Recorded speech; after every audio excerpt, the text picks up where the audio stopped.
araw ay meron po tayong retouch lang po dito kasi meron kasing mga tires dito na pag-apak mo medyo may alog-alog ng konti, kaya po sinisiguro po nila na talagang perfect na hindi po siya umaalog. Ngayon po ay ngayong araw na to bubuksan na po sa publiko kasi kahapon guys marami na rin na naupo dito, no? Kahapon binuksan na po.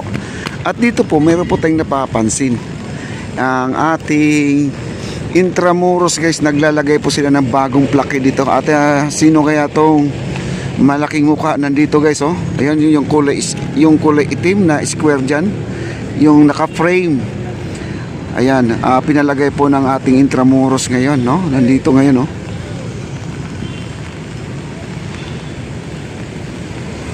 Di ko alam kung sino to at magtanong tayo kung sino tong nandito. Baka siguro naman yung nakaupo dyan. Baka yung naman ang nakaupo dyan, siya din si Dolpo, no? Dolpo, president po ng Mexico. Ito, baka yan siya, no? Halos magkamukha po sila guys eh. Ayan, no? Magkamukha sila yung nandun sa nakaupo. Hawig na hawig po sila guys. Ayan. Ito yung bago ngayon, kita nyo naman yung 4 na tornilyo ngayon dyan nakakabit ay puting-puti pa guys, no? Hindi pa kinakalawang, hindi pa inaano, kakakabit lang po ngayong araw na to itong ano na to, yung malaking frame. Yun po guys ang sabi ni ni boss, yung nakausap po ngayon, kinabit daw nila yan, napakabigat guys, yan, napakabigat yan. Kung baga siya ay gawa sa tanso yan, oo, grabe. Ayan po, at unti-unti na po nilang pinapaganda guys itong itong bagong ating Plaza Mexico. Ayan, at ang ating likuran, tingnan po natin ang likuran. Ang ating National Archive guys, kita nyo naman, no? Ayan, oh, ito yung entrada nila guys, yung National Archive. Okay, at tuloy-tuloy pa rin ang kanilang trabaho sa National Archive. Ayan, ang kanyang structure sa labas, same pa rin, wala po silang sinira, no? At kung ano yung labas niya dati, yun pa rin. Dito na po tayo. Ang likod, meron na rin siya, no? Dati na to. At saka meron tayong malaking bilog dito na at eagle na may tangay po siya ng snake.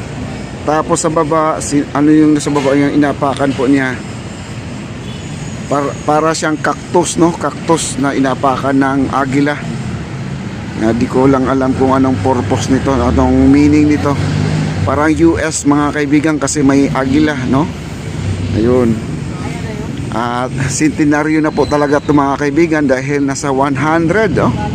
Yan, 1564 hanggang 1964, no?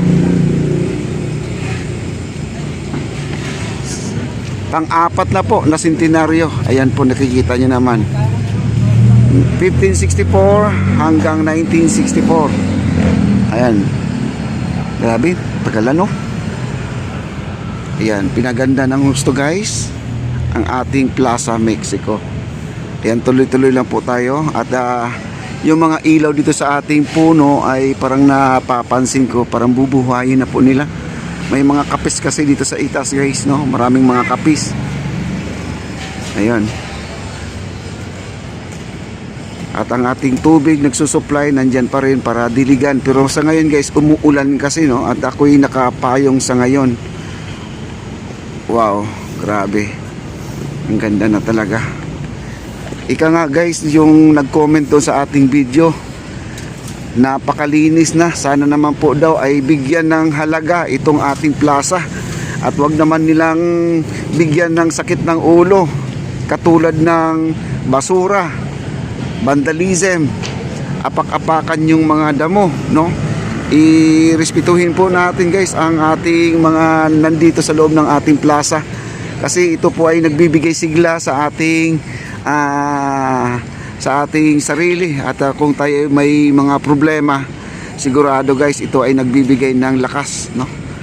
Nagbibigay siya ng stress reliever po mga kaibigan. Iyon po ang ibig sabihin niyan. Wow, grabe. Ganda sila engineer at saka si architect nandito guys, no? Ayan. Hello sir, mag-hi po kayo. Good morning. Hello po sir. Ayan po sila po. Malapit na sir. Malapit na po. Sir, batiin nyo po ang ating mga viewers na Happy Valentine's. Happy Valentine's po. Hanap ko po ng kalit si Engineer Roy. Ayan, Ray din, Ray. Roy. Roy. Okay, taplis lang. Ayan, maraming salamat. At grabe guys, no? Happy Valentine's ngayon guys. At sila engineer talagang napakasaya ngayon dahil tapos na po ang kanilang project. Ito po ang nakakaganda, nakakataba po ng puso. Siyempre naman, kahit sino namang mga gumagawa nito, lahat naman sila masaya dahil natapos nilang successful at napakaganda po ang resulta. Kasi ang peg kasi niya ay hawig doon sa Mexico. Kaya nagtataka kayo guys, bakit wala tong bakod pala? Ito. Di ba sa Luneta, mayroong bakod para hindi apak-apakan yung halaman? Dito kasi wala siyang bakod. Bakit?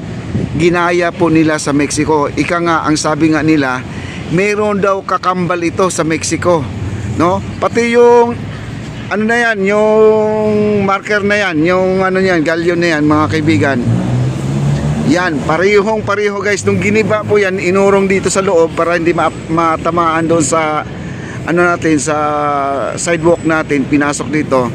Nung inurong yan, talagang pinagawa nila ng ulit ng yung granite, no? Nagpaukit sila ulit.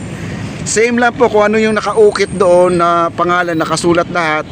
Oo, pati space, kasama po yung space, wala po silang binago. Hindi po pwedeng baguhin kung ano yung gusto mo. Basta ito ay nakasunod doon sa Mexico, no?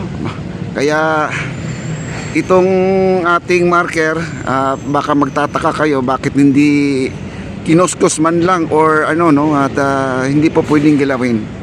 Nagdagdag pa sila. Ayan na po ang ating bagong frame dyan, no? At ako po ay nagulat na may bago pala na ikabit nila. Wow, ganda. May nakaupo na po guys, oh. May namamasyal na, oh. Ayan, oh. Ayan, marami na po dito. Ayan, oh. At mamayang hapon baka may mga estudyante na dito kasi araw ng Friday ngayon. At alam niyo naman, Valentine's Day, marami na po ditong magpupuntahan. At ikita niyo naman, oh, nakapula po sila lahat dito guys, oh, yung mga bisita natin. Kaya nandito po sila sa silong ng ating tulay dahil gawa ng umaambon. Umuulan po dito guys, umuulan po. Habang may namamasyal na, ito lang po ang pakiusap ko. Yan, yung mga namamasyal dyan, pag may mga kinakain naman po tayo dyan, ay itapon po natin sa basurahan.